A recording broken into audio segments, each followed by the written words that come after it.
love teaching. That is the one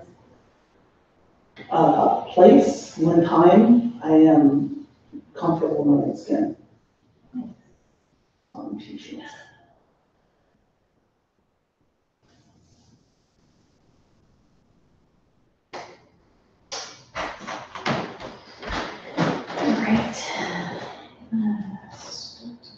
Here.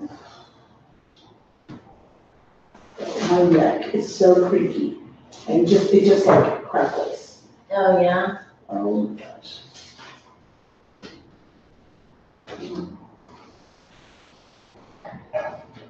I know. You do have the I do. membership. I do. I Membership now. I need to work on that. Yeah. There is a way to end the suffering. As the Buddhists say, there is suffering and there is a way out of it. I was thinking about that as I was trying to stretch out some of the kinks today. I'm like, oh, that's like popcorn. Yeah. Like, I'm just gonna hold my head like this for a while and stretch my neck. And I went to move it back. I'm like, yeah. Yeah. So no, don't move your neck, Molly. Don't move your neck. Don't move. Okay, make sure I did check last ones.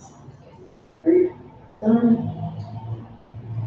We're checking off lists and what are the lists is all. Oh my gosh, I have so many. I have 3 calendars. I do too. Yeah. And I keep writing I do. the same thing on Each one. I have one in my purse, Yeah. and I have 2 on my part of the kitchen. I live at home. Yeah. That's my little area. You have 2? I'm like, just shush. Just the Just shush. And then I've got one on my phone that I use, you know. No judging, no judging. But it's like visually I need to see like a month. Yeah, I Like do. the week and all that. Mhm. So I have to see the month. I yeah, have to see that that whole big picture. Yeah. Yeah, the big picture. I think that's the thing. But it'd be neat to be somewhere or have an existence where it didn't matter. Yeah. And I don't even know what that would look like. I don't even know, because I remember when my mom died when she was 99, but even at the end of her life, she had her little notepad next to her chair, Mm-hmm. and in her need to control things, I have no idea where to get it from. She would write down, this character was coming this day, and this one at this time, and this one, Yeah. she did not need to know that. That was. Yeah. Well, I think in some cases that also gives you like a purpose. Yeah. Like if you know I have a job, if you know I have someplace to be, like. But it's definitely control. Yeah. I mean, and I start off color coding. Like, that goes down the drain after a while. I mean, it's a nice idea. It is a nice idea. Yeah. But however. 2 points for trying. I know. It's not the end of January yet. I'm still doing it, so. There you go. All right, let's get started. So this is Mindfulness Learner Series Week 3. And we're talking about, mindful speaking, but also I'm going to say mindful conversation. We can even say like mindful communication in general. A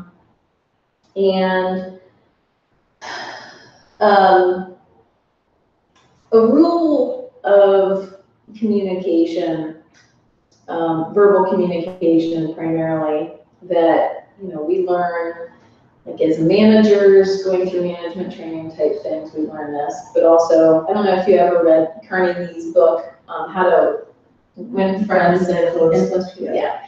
So the primary idea is listen with the intention of hearing what they're saying, with the idea to perhaps ask a follow-up question, not to respond.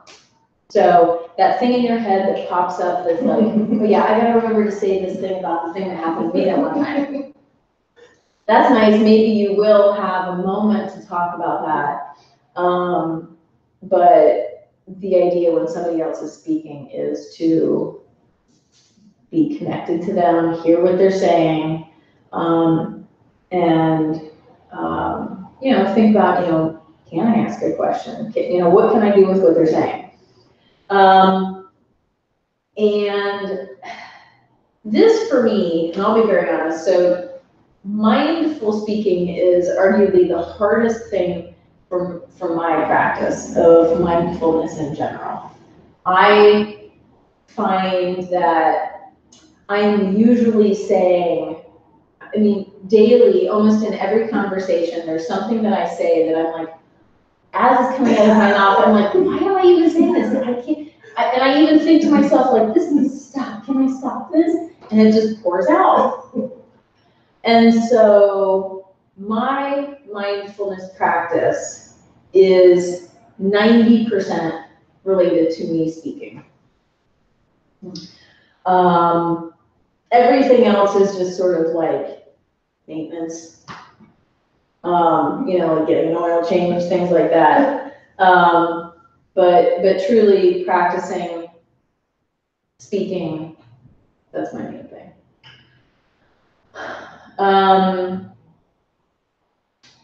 I feel like when I am communicating, so I'm being extremely conscious of it right now, because there's a purpose. Like this is like meta of a mindfulness. I'm mindful of my mindfulness right now. It's like folding in on itself, but I feel like a lot of times, not only am I saying just whatever's in my head, that sometimes doesn't need to be said, hasn't been well thought out yet, is reactionary, like I'm mad. I'm just gonna say this. But also sometimes, I'm not afraid of silence anymore. I think being a yoga teacher and teaching and practicing and giving other people space has taught me to become comfortable with silence. But I think sometimes I'm also just working out the answer out loud.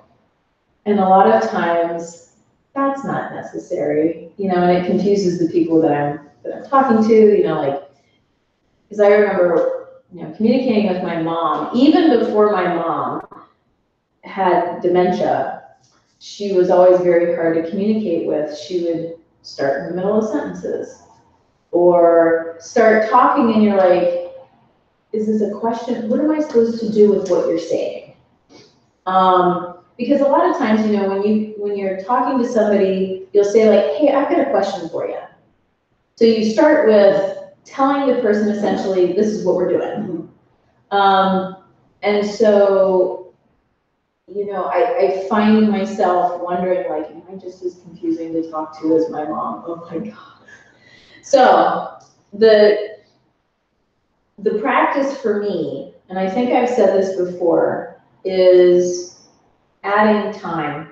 Like everything that I'm doing, add like a dash of time. I don't mean the herb, but like if there was a recipe, a life recipe, and you've got like time and space and thought and whatever else you can add to it, like I need a dash of time to so when somebody asks me a question, instead of just, here's the answer, take a breath. Take a couple breaths, put it together, get a good thought. She does that. Really good. Yeah, she does that. Extremely well. Yeah, and I'm very envious of people who, like, they'll sit there and think. Mm-hmm. And I think, part of the trick is not looking like you're confused, not looking like you're lost or that you don't understand what the person just said. So giving some sort of cue that's like, Simple as that. Because sometimes I think, the communication, verbal communication is extremely important. I think that these days, we're lacking in it so much. We have, I would hazard to say that most of what's going on with our country right now is a lack of face-to-face communication. Or if there is face-to-face communication, it's being done very badly. Not listening to the other person. And we've gotten to a point of, I don't know if it's being afraid to, but just simply not being able to communicate if you have differences. And there's no reason in the world to not be able to have a conversation if you disagree. That's the whole point of the conversation. Otherwise, you're literally just talking to yourself. You're just going back and forth saying, oh, yeah, you're right, me too. Oh, same, okay. Like, that gets boring after a while. So the practice of mindful speaking frequently involves taking a couple of breaths and thinking about it first. So that's a really easy thing to say. But the other thing that I'd like to throw into this conversation is adding also ahimsa, nonviolence. And as we talked about before, ahimsa goes both ways. It's nonviolence about yourself towards yourself, nonviolence about that person towards that person. So for example, let me take a really sort of less political thing. So let's say that somebody comes up and compliments you on, I don't know, your shirt. And you're like, oh, this thing, whatever, I just pulled it out, but I didn't, blah, blah, blah, poop on my shirt, poop on my shirt, poop on my shirt. So it goes along with the idea of being good at receiving a gift. So when I teach, so I do Thai massage, but I also teach little classes with partners and whatnot. And one of the primary things that I'm trying to explain to somebody is learning how to receive is a challenge in and of itself. Yes. And so when you are in a position to receive a gift, whether it's a verbal gift or something with a bow on it, the person giving the gift is getting enjoyment from having, like, the whole process of finding a gift. Thinking about the person, thinking about what they like, thinking about what they need, what they want. Buying it, finding it and buying it and wrapping it up and, putting the tape on just right and putting this pretty bow on it. And then giving it to you and you being really happy to just have received a gift. So the whole process of giving a gift starts from when the giver thinks about that person until the point when the gift is in their hands or in their head or heart or whatever you want to call it. And so the receiver has a very important job, a very important role when receiving a gift. It's gratitude, whether you asked for a gift or not. Maybe it is your birthday, maybe it's not. Maybe it's just Tuesday. And, but also then, if you open it up and it's not something that you want, or you already have it, or you didn't like it to begin with, or, you know, all of these things, the receiver has a responsibility to receive well. Because this person went to all this trouble, all of these thoughts, yada, yada, yada. So you're practicing ahimsa, you're practicing nonviolence and compassion, thinking about the other person and less about the fact that you got a bright yellow shirt that is not going to look good with your skin color, you know? So in the same way, when you are receiving, you're surrendering a little bit of yourself to the thing that's being given to you. And the assumption is that somebody is giving you something with love and compassion and with a positive idea in why they're giving it to you. And so when you're in a conversation then with somebody, circling back around to mindful thoughts, or mindful speaking, thoughts was last week. So we can't put aside the concept, the idea, the practice of mindful thinking. Really, you know, the way I sort of put these classes together was, let's say somebody says something to you. First, mindful breath. Then have some thoughts that are mindful. Recognize what you're thinking because of what this person just said. And practice not saying the very first thing that comes to mind. That to me is the hard part. Not necessarily saying the very first thing that comes to mind, and maybe that thing never needs to be said. Or maybe you could say it differently. Maybe something does need to be said, but maybe you need to say it differently. Just to be polite, compassionate. So, you know, somebody compliments you on something, just say thank you. You know, one of the easiest things in the world and the hardest thing in the world is to just say thank you.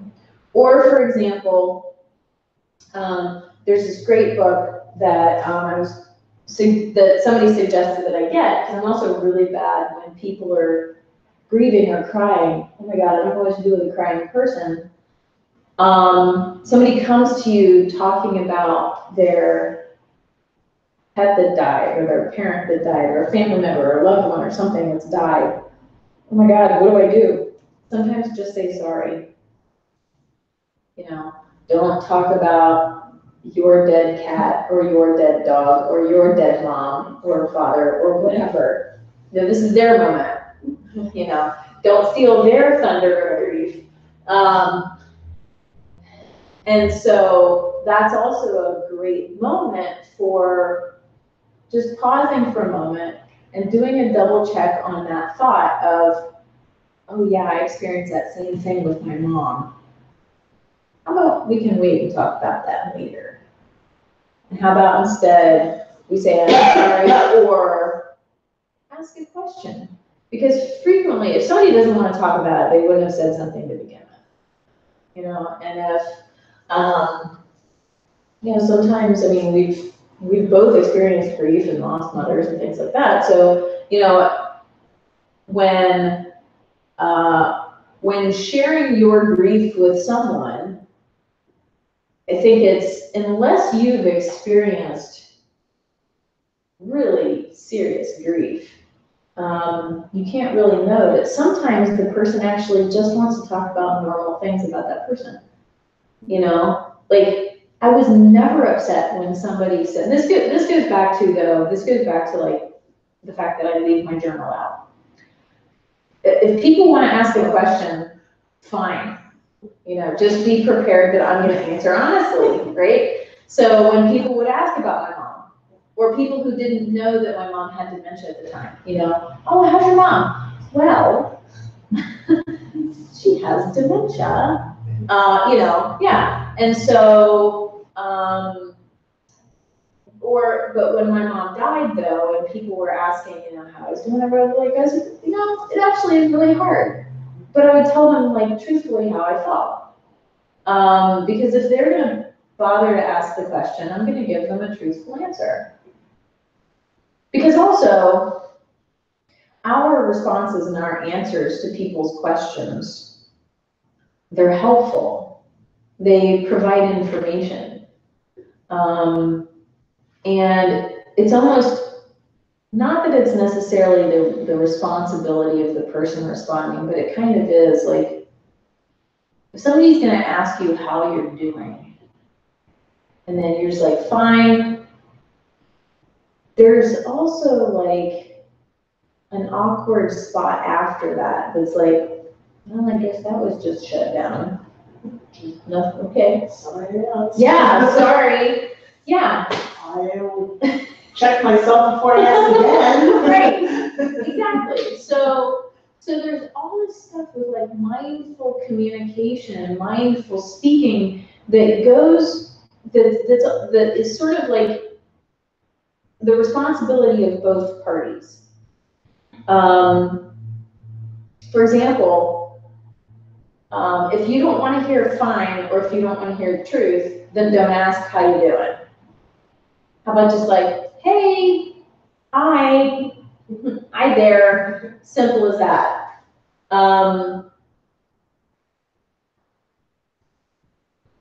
So, you know, it's like at the beginning of all of my classes, I do a check-in and, you know, ask, hey, how you doing, things like that. People can respond however they want.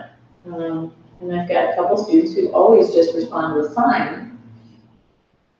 That's their prerogative. And I know now, like, probably not gonna get much more out of that person, so up to their comfort level. But I do appreciate when somebody answers the question honestly, because I do ask the question, how you doing? I'm prepared for an honest answer. And maybe not, I don't know that I'm 100% prepared for whatever would be said. But, you know, but sometimes, like, for example, when you walked in and I asked how you doing, I think I asked twice. Or I asked a clarifying question because I wasn't entirely sure. But that's the thing, like, not only because we're gonna be sharing a space together, but also like, I'm truly interested. And I think, honestly, I truly recommend the Carnegie book to anybody. Like, it's a little outdated, especially now, like with technology, so many things are different. I think the last version that I read was probably like version 21 or something, because I can't remember when he wrote that book. Have you read it? Yeah, it was long. Yeah. Yeah, but but he's so right about so many parts of that. Well, and it was funny, when you asked how I was, and I'm okay, I was like, don't say too much, Molly. And so when you asked again, I'm like, Yeah.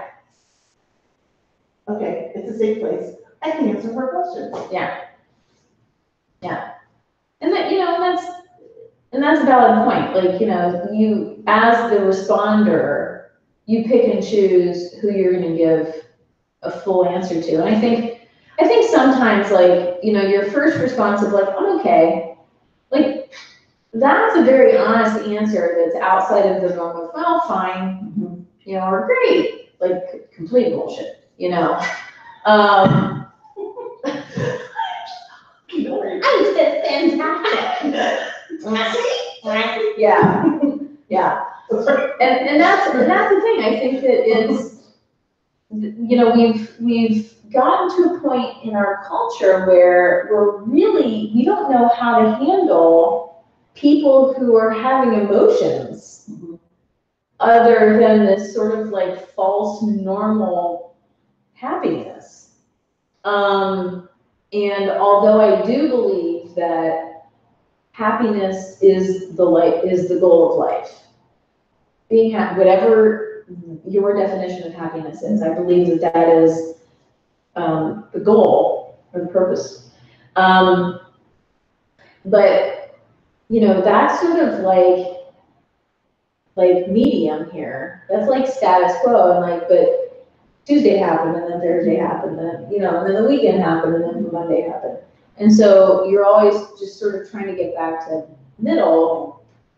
But I think in the meantime, if you feel great, sure, say it. But if you don't, I see no purpose in lying about it, because if you don't want to talk about it, then your response is like, oh, terrible, or whatever.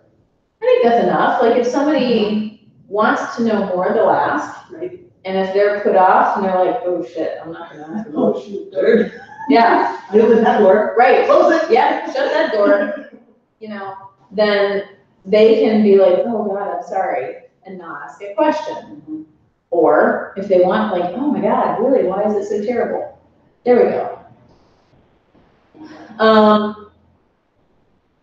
But I think that, getting back to the idea of ahimsa and nonviolence, I think that that's a crucial part, because I think that can apply in a lot of different directions when you're having a conversation, and when you're either starting a conversation or you've just been drawn into a conversation. Being kind to yourself and kind to everybody in the conversation, I think is important, because, well, I don't even know that I need to explain why, but I mean, I think that just sort of stands to reason, but coming into a conversation, assuming that you belong there, I think is very important. The way that you talk about yourself, that one talks, I'm not pointing directly at you, the way that one talks about themselves, I think is really important too. So, believing that you have a seat at the table, this conversation table, that you have just as much right to be there as everybody else is a good first step. And then,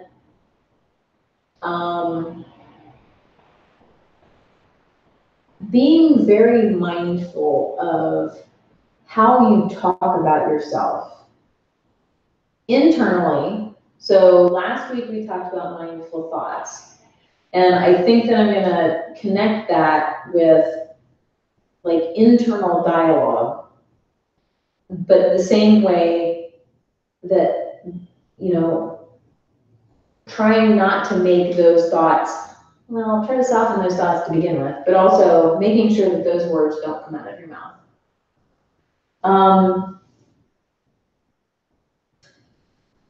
Our thoughts matter. What we think about matters. There's the saying of you are what you eat. And I would like to sort of put on top of that, you are what you think. And then you are what you say. So just like, I used to work at a doctor's office. I used to work at the front desk. And at the front desk, although I wasn't a nurse or a doctor or anything like that, I was still the face of the practice. Or the ladies on the phone who are doing the scheduling, they're the voice of the practice. They represent the entirety of that business.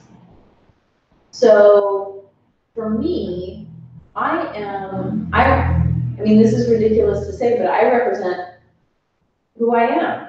My words represent my entire being. And so, if I'm going to say something negative about myself or, self-deprecating stuff, then I'm giving license to everybody else to do the same thing, to talk about me the same way, or to think about me the same way. And so,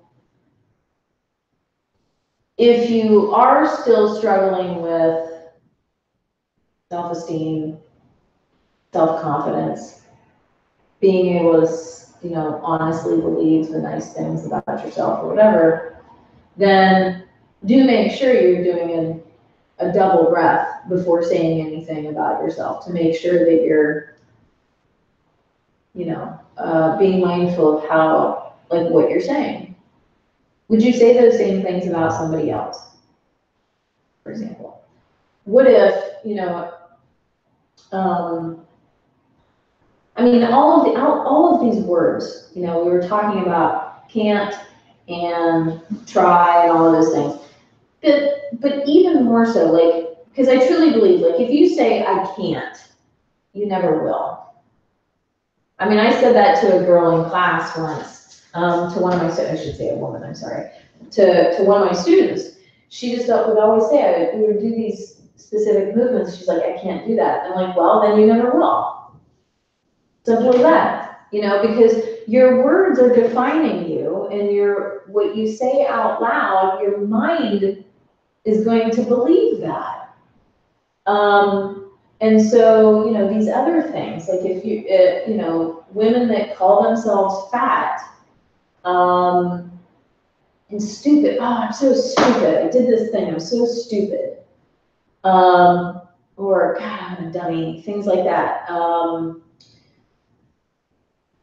Other people hear that. And it's just like if I were to say similar things about, I don't know, a restaurant. I mean, it's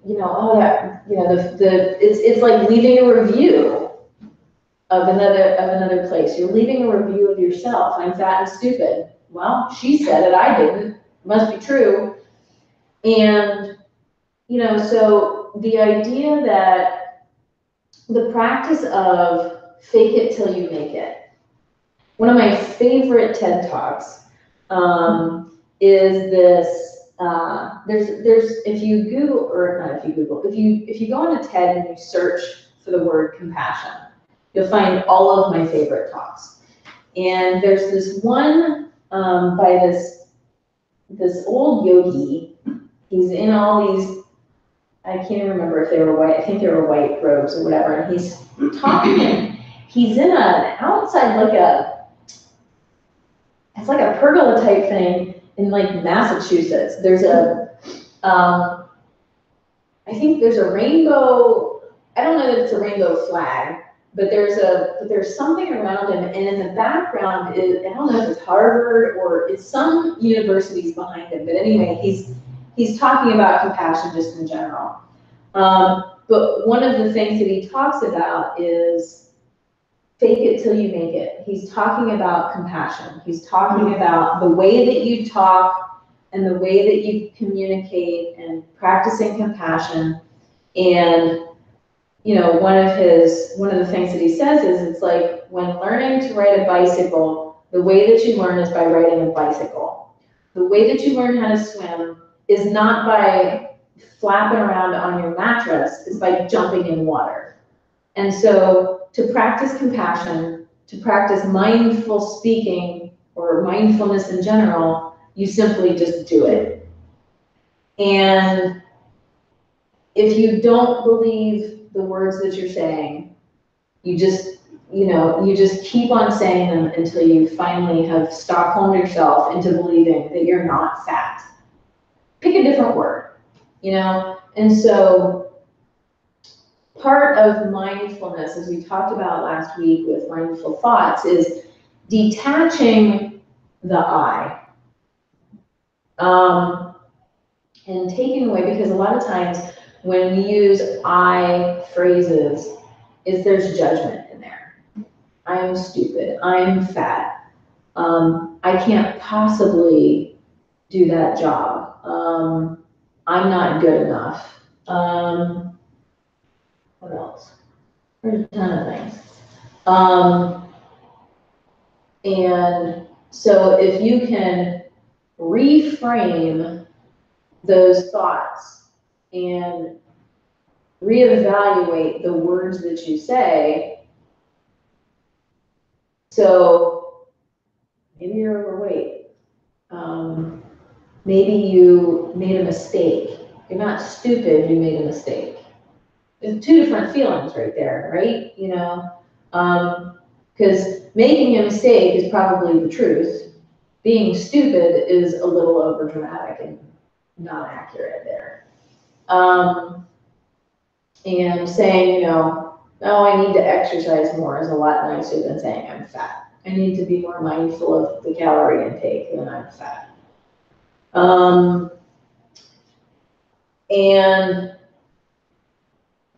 so not only rephrasing the way that you're saying things, taking out the negative self-judgmental things, but then also if you take the opposite of that phrase, so instead of saying something negative, practice saying out loud nice things about yourself or the person that you feel negative about or whatever it is. But for example, and so, what we talk about with compassion is practicing compassion to yourself first. So for example, we talked about it last week or the week before. I truly don't believe that you can love somebody else unless you love yourself. Honestly, 100% I believe that. And so why is it that I can say to my boyfriend of, I don't know how many, 16, 17 years, why is it, whatever, the years don't matter, like a lifetime. Why is it that I can say, I love you, Erin, but why is it I am like, I love you, Bird? That's weird. But why? I am just as much of a person as a human and of deserving his love as he is. And how is it, why can't I love myself and say it? Why am I any different? I love this sweatshirt. I love it. I wear it every day. I love my socks. They're extremely comfortable. but. Yeah. And so, but I truly, I've gotten past that. I can very easily say that I love myself. I have done this practice. I know it's weird, but I've done this practice for years of recognizing that, number one, we've got it in our own, life, liberty, and pursuit of happiness. The Statue of Liberty is holding all of these things, and that little thing. So she even says that it's true. Like, I'm deserving of these things. Our government papers say so. All of our religions say so. So why can't I say it to myself? So therefore, circling back to this guru, this Swami guy, fake it till you make it. You know what? So if I love you, Bird, is hard, how about you're a good person? Or how about you're funny? That's true. I can say that. I know I'm funny. But or you can, say specifically like, oh, you did that thing really well today. So taking little things that are true, they are fundamentally true things. I am 5'4.25". I have no idea how much I weigh. I weigh 135 pounds. My clothing feels good on me right now. Why do I have to say that I could probably stand to lose 10 pounds when I can just stop saying that and say, my clothes feel good on me right now? I feel good right now. I've had a very productive day. I helped people today. I gave her a really good Thai massage today. And I know that because she said she enjoyed it. So thinking about, so we've got the practice of in the morning, you say 3 things of gratitude. In the nighttime, before you go to bed, you say 3 things of gratitude. But on top of that, practicing saying, let's say 3 true positive things about yourself every day. Saying them out loud. Ask me to just go jump off the building. Right.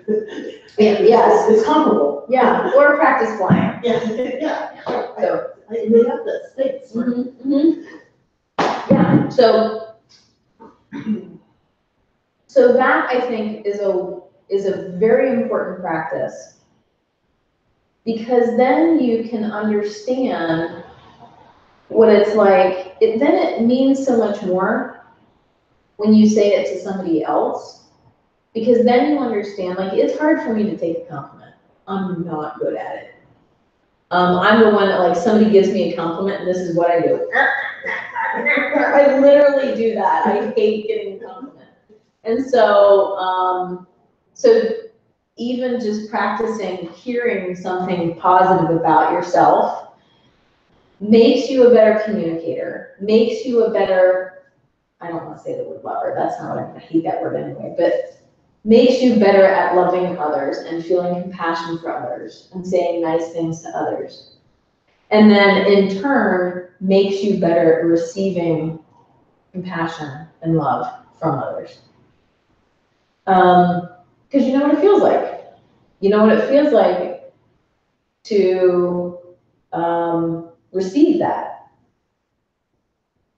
And recognizing that you are deserving of it.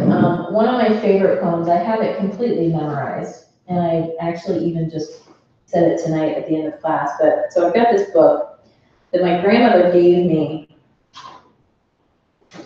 to Burgundy from grandmother, June 1989. Oh my goodness. Yeah. So it's Don't Ever Give Up Your Dreams. Who did that? Who have that? The Susan Pulse Jones. Yep. I can tell by the cover of the book. I have several of those. Yes. Very, yes. So my favorite one in here, and I read this frequently at the end of class. You are a wonderful, worthy, and lovable person.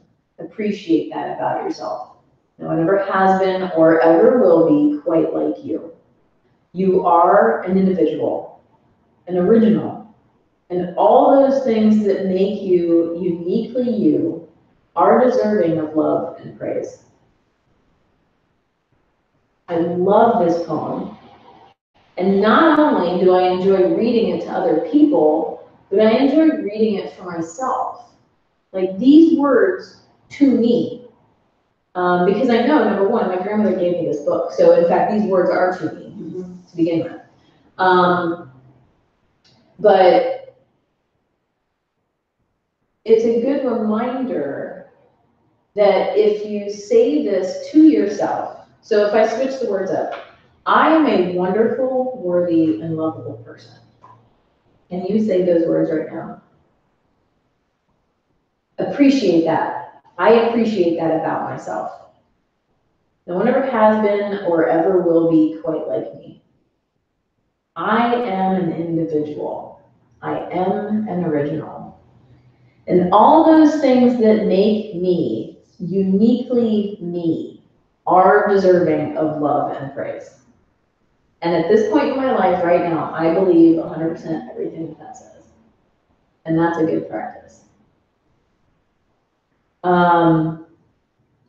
It's nice to hear those things. So here's the practice. So talking about mindful speaking is saying this out loud, first of all, to yourself, changing the words up. Fake it till you make it. Just simply say the words, whether you believe it or not. And eventually, again, you'll Stockholm yourself into believing it's true. There's worse things to believe. And then also practicing saying that to somebody else. Reading it, saying these words to other people. And believing that to be true. So it goes along with that practice of metta in wishing for happiness for yourself, and then for a stranger, a loved one, and so forth, and then a challenging person. I think that, I mean, I don't know how much I could say that a challenging person is wonderful, but the truth is that everybody is deserving of love. they are deserving of, at the very least, love. I feel that people need to earn respect. But practicing saying this and believing it about yourself and saying it out loud, I think is an important practice. You are a wonderful, worthy, and lovable person. That just hurts my ears. Appreciate that about yourself. That's very nice. No one ever has been or ever will be quite like you. You are an individual. There's nothing wrong with that. That's true. You're an original. I'll like that part. There we go. And all those things that make you, uniquely you, are deserving of love and praise. And that's the practice, is saying it out loud to yourself and believing it. Because this isn't hard stuff. This is simple. So this is not saying, and I recognize that this is a challenge for many people to believe this stuff. But this isn't saying that, I'm not, I'm not a doctor. I'm not something that I'm not. You know what I mean? Like, this isn't saying things that can't possibly be true. These aren't saying lies about me at all. I mean, this isn't saying that, I work at a coffee shop when I don't, or that,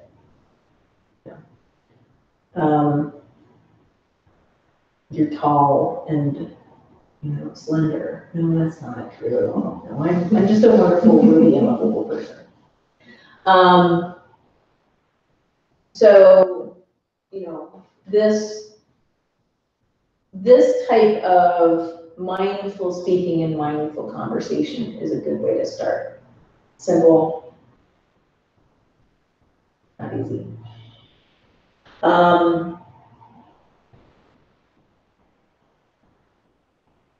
And so I think to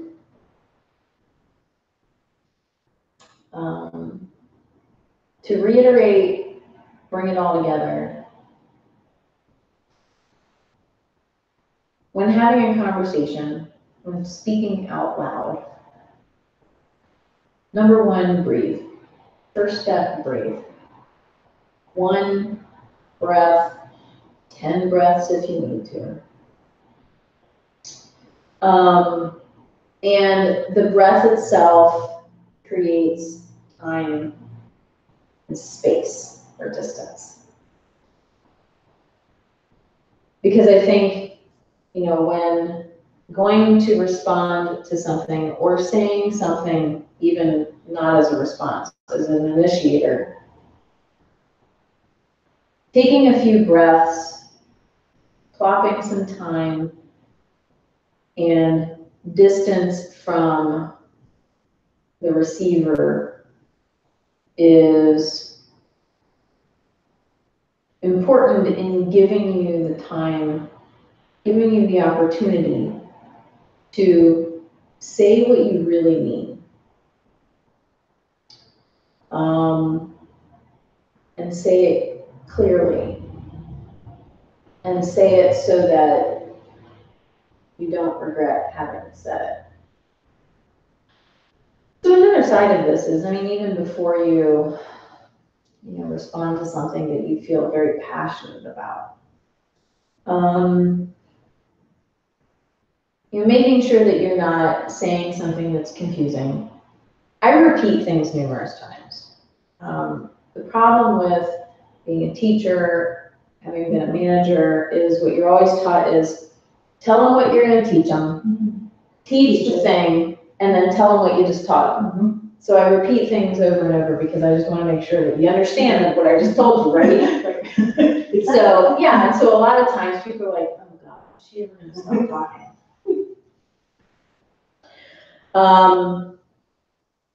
But pausing and thinking about really what you intend to say can hopefully maybe give you the opportunity to sort of take out the extraneous words and put in better words. And one thing also is giving yourself the time to actually find the word itself, instead of frequently I say thing, that thing, the thinger, you know. And unless I'm intentionally trying to be funny, I do actually need to pause and think, like, what is the word that I mean? And I don't believe that it's early Alzheimer's. It's just that I've gotten into this way of feeling the need to respond so quickly. Because we've got Everything is texting. on fast. Everything, you have to read, Yes. you do this, you do that right away, you say this, you go there. Yeah, instant message, you know, all of these things.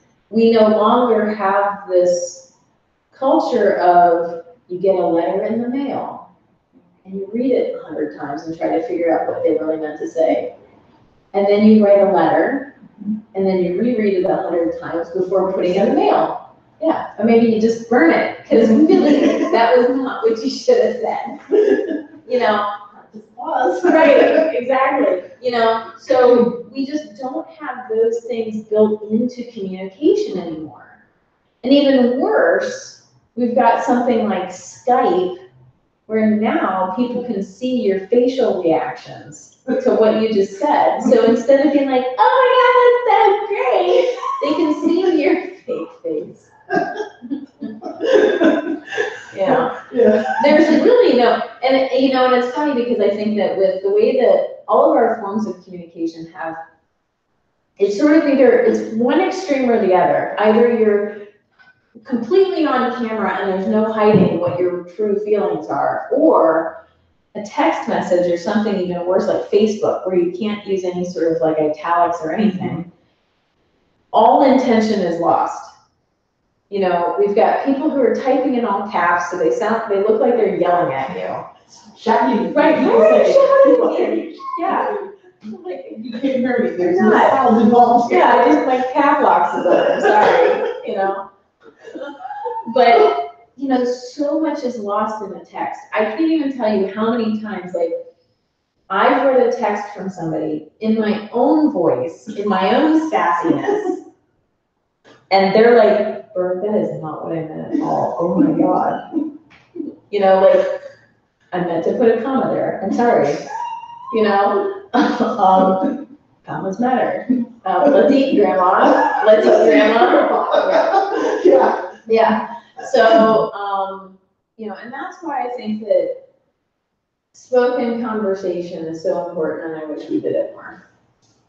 We need to practice it more. Communicating with people you disagree with, that's a good practice.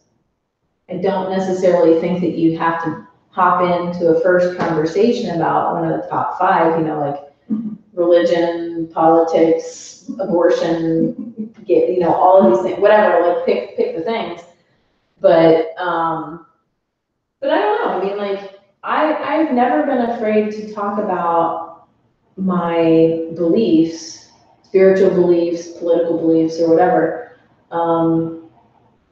Because, I mean, the answer is, again, to my journal being out in the open for anybody to really read is, if you're gonna ask, I'm gonna tell you, and then let's be prepared to have a conversation about it. And we can disagree. I'm not trying to change anybody's mind. I'm just telling you how I feel about it. And if you're offended because I feel differently, then that's your problem, not mine.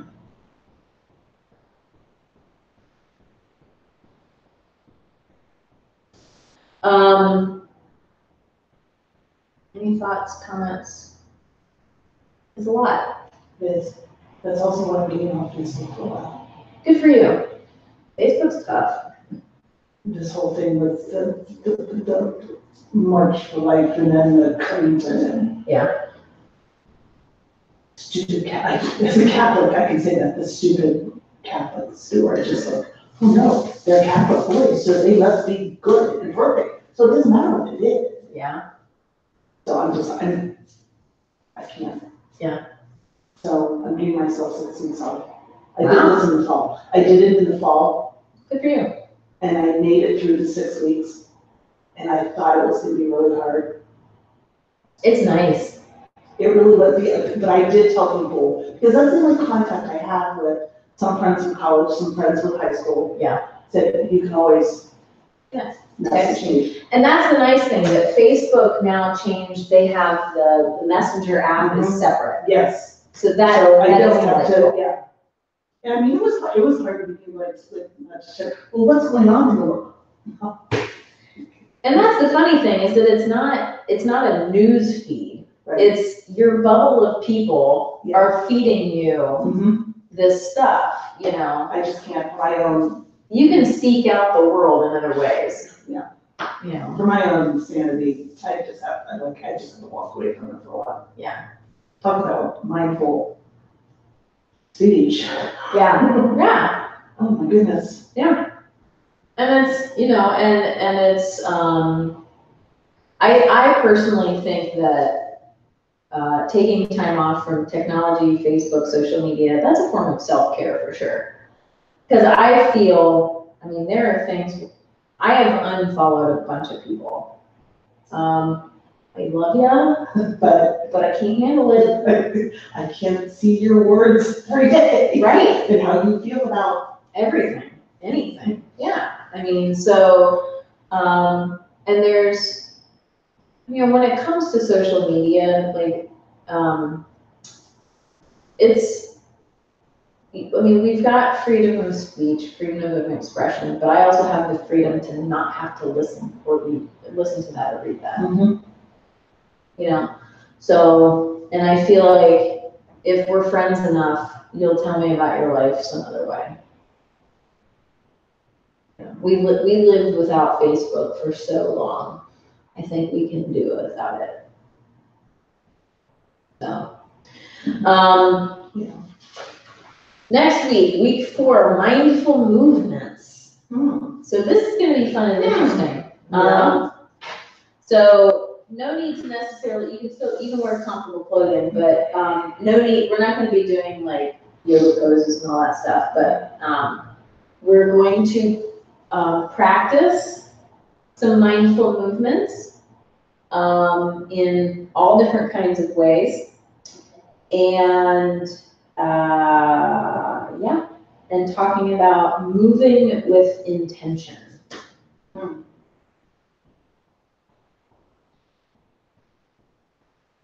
Yeah. Just let that sit there. Let that For the next 7 days. Yeah, Molly won't think about that at all for the next 7 days. Thanks so much. Sure. Jeez. So there we go. All right. Thank you. Thank you.